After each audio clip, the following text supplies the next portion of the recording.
Welcome back, everyone. I am so incredibly excited for today's explainer because we're tackling one of the absolute most practical, exam-important, and frankly, coolest topics in Class 10 mathematics.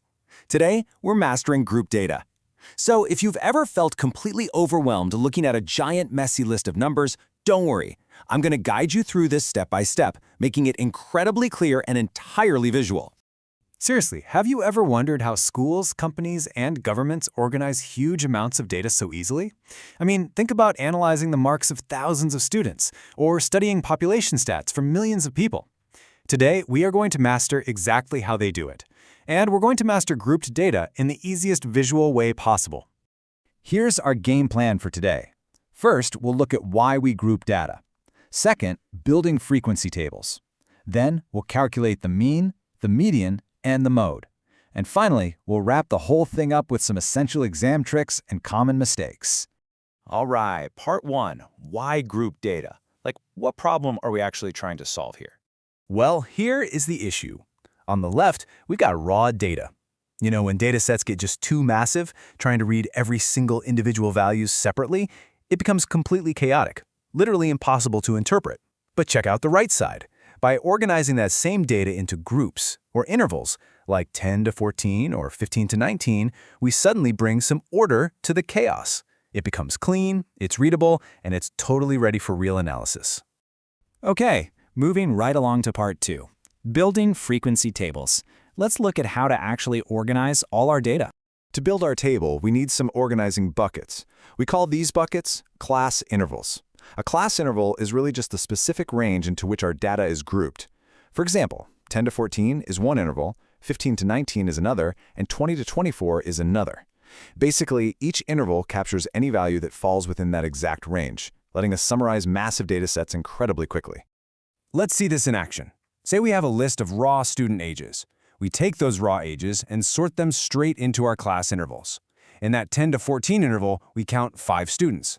So our frequency, which simply means the number of observations falling into that class, well, it's 5. For the 15 to 19 interval, we count 9 students, and for 20 to 24, just 1 student. And just like that, you've created a neat, perfectly organized frequency distribution table. Now, sometimes we need to know how many total observations lie below a certain point. For this, we use cumulative frequency. Think of it as just a running total. Step 1, we start with our very first frequency, which is 5.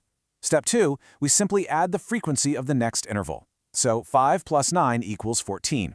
Step 3, we add the final interval's frequency. 14 plus 1 equals 15. See? Super simple math, but absolutely crucial and incredibly powerful for analyzing data trends. Up next is part 3, calculating the mean. Now that our table is built, let's figure out how to find the average. So, because our data is grouped into ranges, we don't really have exact individual numbers anymore, right? We need to find the exact center of each interval. We call this the midpoint. And the formula? Wonderfully simple. The midpoint is just the lower limit plus the upper limit divided by 2. So, taking our 10 to 14 interval, we do 10 plus 14, which gives us 24, divided by 2, meaning our midpoint is 12. Let's apply this right to our table. We're going to add a column for our midpoints, which we represent with the letter x. So we have 12, 17, and 22. Next up, we just multiply the frequency, f, by the midpoint, x, for every single row. So 5 times 12 is 60, 9 times 17 is 153, and 1 times 22 is 22. Finally, we add up all our frequencies to get our total n, which is 15. Then we add up our f times x column, which gives us a grand total of 235.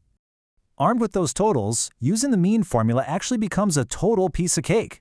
The mean equals the sum of f times x, by the way, that's what that fancy sigma symbol means, just the sum total, and we divide that by n, our total frequency. Okay, so we simply divide 235 by 15, and boom, there it is. Our average is approximately 15.67. By just adding 2 incredibly simple columns to our table, we can easily find the exact average of a massively huge data set. I mean, how amazing is that? All right, moving into part 4, calculating the median. We found the average, so now let's find the absolute middle value of our data. Okay, pause. I know exactly what you're thinking. This formula looks pretty intimidating, right? But I promise you, it becomes second nature with just a little bit of practice. It's really just plugging in puzzle pieces straight from our table. L is your lower boundary, N is the total frequency. C is the cumulative frequency right before our class, F is our specific frequency, and H is the class width. But listen up, because here is the single most important step for finding the median. It's the key that unlocks the whole formula. You absolutely must identify your median class first. To do this, you just divide your total frequency, N, by 2. Then you scan down your cumulative frequency column. The very first class where the cumulative frequency jumps higher than your N divided by 2 value, that is your median class. Boom! From there, you just pull the numbers and plug them straight into the formula we just looked at. On to part 5, calculating the mode. This is all about finding the most frequent value. Now, here is the best part. Unlike the median, you literally don't need any special math to find your modal class. It is so simple. You just scan down your frequency column and spot the absolute biggest number. Whichever class interval has the highest frequency, that is your modal class. Easy as that. Once you have your modal class, you're going to use this formula right here. I know it looks like a whole alphabet soup of F's, but it's really just a simple sequence. F1 is the current class, F0 is the one before, and F2 is the one after. So F1 is the frequency of your modal class, F0 is the class right before it, and F2 is the class right after it. Just grab those 3 numbers straight from your table, plug them in, multiply by your class with H, and you found the mode. And finally, part 6, exam tricks and mistakes. Consider this your ultimate cheat sheet for avoiding those common pitfalls. First off, a quick reminder of why any of this actually matters. Mastering this stuff isn't just about passing your board exams, though, that's definitely a nice bonus. This is real-world superpower stuff. Group data is used every single day to analyze school results, predict the weather, run massive business analytics, and even track sports stats. You are literally learning exactly how professionals make sense of the world. Now lean in close for a second, because I really want to warn you about the most common mistakes students make so you don't lose those easy exam points. First, always double-check your frequency counting. One missed tally mark ruins the whole table. Watch your midpoint math and definitely remember to divide by 2. Make sure you don't accidentally use the wrong total frequency. And honestly, the biggest one, do not confuse your modal class with your median class. They are totally different. To counter those mistakes, here are my rapid-fire exam tricks.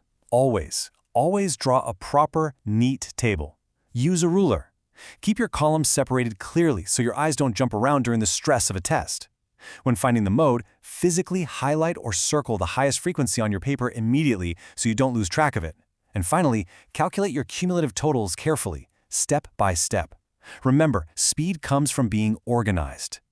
And there you have it. You completely have the tools now to conquer group data. So the next time you look at a weather forecast or a sports leaderboard, I challenge you to ask yourself what raw data is hiding behind those averages, and how would you group it? If this explainer helped you understand group data easily, then like this explainer, subscribe to the channel, and share it with your friends. Let's make maths simple and fun together. Keep practicing those formulas, build that confidence, and I will see you all in the next chapter.